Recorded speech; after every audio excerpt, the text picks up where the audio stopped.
Some of the things we consider are generational curses in our family are actually habits that were formed by our grandparents, our parents, and then transferred down to us. What do I mean?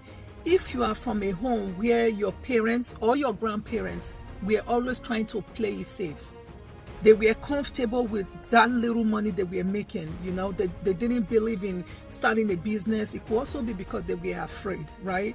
Now your grandparents had your mom or your dad, right? And now they raised you the same way, to play safe, to not invest in businesses because you might not make it. You understand? So now you now have to change that narrative. You need to change your mindset. That's how you will do it, right? You need to make a decision that you are not going to be comfortable.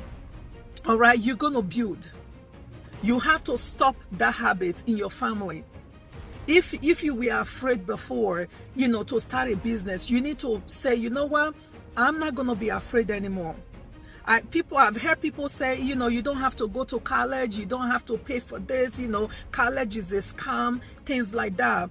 But you need knowledge. If you don't want to go to college, or if you can't afford to go to college, you need to take some kind of courses, right? Let's say now you want to invest into a business.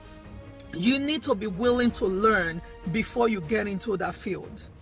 Okay? You can actually be the one to stop that what they considered as generational curse, so that your children don't go through it as well. And some of the things, we pray for, we are binding and casting for, we don't need all of that. Sometimes we just need to change our mindset, and we need to get up and, start moving differently, start doing things differently. That's what we need for the most part. God bless you.